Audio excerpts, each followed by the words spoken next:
Hi everyone! Welcome to the Empath Tarot. Guys, another love reading, timeless and general. Take what resonates lang po. Maybe some part of the reading maka-resonate kayo, some part of it hindi. Tingnan natin ngayon, ano ba ang energy ng person ninyo? Energy check po tayo. Anong nasa isip niya, gustong sabihin, nararamdaman. So, yon yung thoughts and feelings ng person ninyo towards you sa mga panahon na to.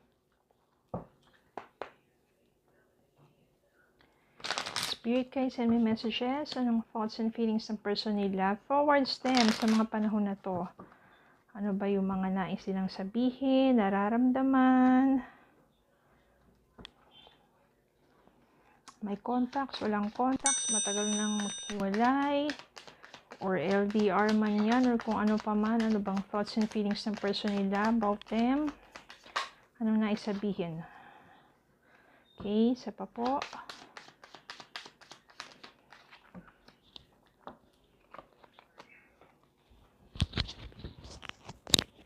I regret lying to you. Yan, pinagsisisihan na niya na nakagawa siya ng pagsisinungaling sa'yo. I remember every detail of that day. Medyo na ano ko ngayon na. Yan.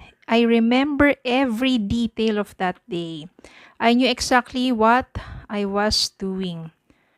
Ano kaya yung mga detalye na yun? Sweet moments kaya yun o yung detalye ng pag-aaway ninyo, no? Kasi nga, nagsinungaling siya sa inyo. Pero ano ba mga possibilities pa sa inyong connection? Spirit guys, send me messages. Ano ba mga energy pa ng person niya towards them?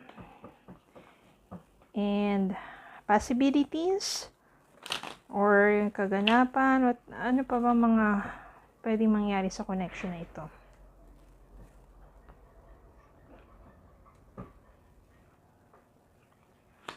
Spirit guys, send me messages about these connections. Oops, nahila ko yung isa, pero okay lang.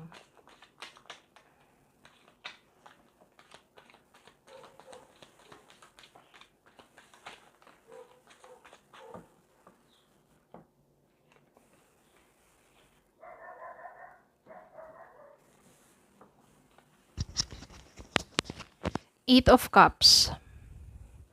Eto pa, maaring ikaw yung nang iwan sa person mo. Or siya na yung lumayo. Kasi nga, nagsinungaling siya eh. Baka ito yung mga times na nahuhumaling siya dun sa mga pinagkakasinungalingan niya. Ibig sabihin yung nahuhumaling siya dun sa mga ginagawa niyang kasinungalingan sa'yo. Yan yung mga time na sobrang lokong-loko siya. Kung ano man yung pinagkakalokohan niya. Yan. Nine of Pentacles. Pero ngayon, single. Maring ikaw to, single, pero okay ka naman sa buhay mo, sa trabaho mo, sa kabuhayan mo, or sa everyday living mo, okay ka. No? Parang after siguro ninyo magkahiwalay ay wala ka ng ibang relationship. Queen of Swords. O maring ikaw din yung pumutol sa relasyon ninyo. Ikaw na yung nagsabi na tama na dahil nagsinungaling ka nga sa akin. Ganyan. Three of Wands dito, yung person mo, minsan, pinaplano niya ng puntahan ka, na parang maaring siguro humingi ng tawad sa'yo. Ito na nga yung The Chariot, oh. Nais kang puntahan ng person mo. Gusto niyo mag-reach out niyan. Magician. Minamanifest ka pa rin ng person mo. Ibig sabihin yan, nagkalayo man kayo, nagkahiwalay man kayo, nakagawa man siya ng pagkakasala sa'yo o pagsisinungaling sa'yo, still minamanifest ng person mo na bumalik sa'yo, magkabalikan kayo. Six of Wands dito, ito yung sign na maaari magiging successful ang kanyang manifestations or your manifestations din na pwedeng minamanifest mo na yung person mo is sa pagbabalik niya, meron ng pagbabago sa kanya, may tunay na pagsisisi. Kasi nga nandito nga ay regret eh. Pinagsisisihan na nga niya yung nagawa niyang pagsisinungaling sa'yo. Five of Pentacles, ayan o. Naramdaman kasi ng person mo yung matinding kalungkutan. Kasi parang ang daming nawala sa kanya simula nang iwan mo siya. Kaya naman talaga nagsisi siya. No? Parang Bakit pa ako gumawa ng kalokohan?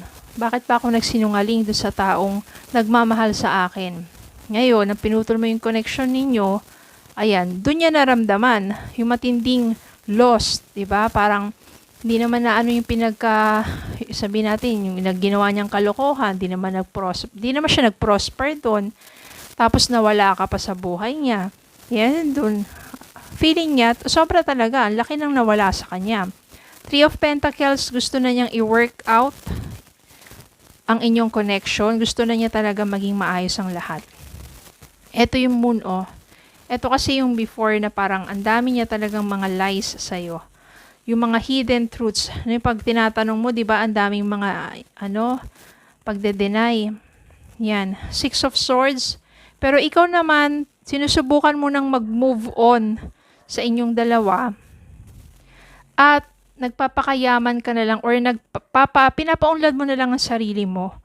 No, single ka, pinapaunlad mo yung sarili mo and you are trying to move on na sa inyong connection. Pero ang energy ng person mo, ayan,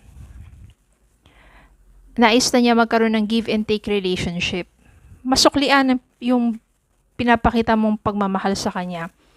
So kaya somehow, ayan nga, may mga pagkukulang siya, may nagawa siyang mga pagsisinungaling, or maybe some kalokohan, maaring napuno ka na, o naging matindi para sa iyo yung impact na yon kasi minahal mo yung taong yun eh. Then, pinutol mo yung relasyon ninyo. Ngayon, tong taong to, naramdaman niya yung matinding kawalan mo sa buhay niya. Ikaw naman, you're doing well with your life, continue with your work, with your career, business, or studies.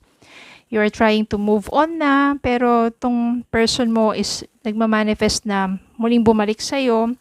Gagawa siya ng mga paraan upang makausap ka, mag-reach out sa'yo, upang mapatunayan na pinagsisisihan na niya yun, nagawa niya, at somehow mag-e-effort ng husto to. Mag-e-effort ng husto to, mag-reach out sa'yo, hingi ng patawad. Nasa sa'yo na po yan. Pwede naman patawarin niyo siya for you to have peace of mind and to accept para magsimula kayong muli, or pwedeng patawarin niyo siya pero just move forward na with your life na parang hindi na, kung wala ka ng feeling sa kanya. Pero kung gusto mo siyang bigyan ng pagkakataon, why not? Especially kung sobrang mag-e-effort siya at ipapakita niya na karapat-dapat siyang muling bumalik sa buhay mo. So ganun, bigyan nyo rin ng parang wag yung basta, okay, I forgive you, pero tatanggapin muli. Hayaan nyo muna siya talaga mag-effort ng gusto. No, parang upang sa ganun ay makita nyo rin na talagang sincero ba to sa kanyang pagbabago.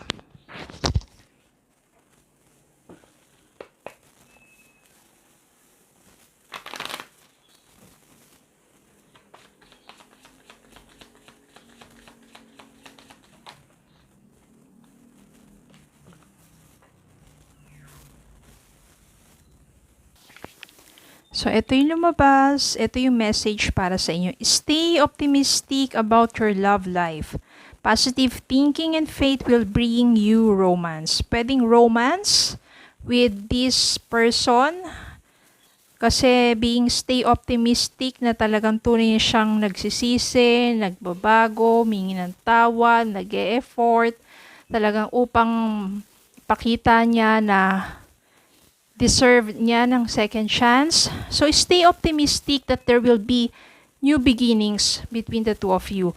Or maybe, if you will try to move forward na, stay optimistic that you will meet someone na nandun sa sabihin natin, yung sa talagang minamanifest mo, that you will meet someone in its perfect time na ready ka na to love and to be loved again by someone that you truly deserve.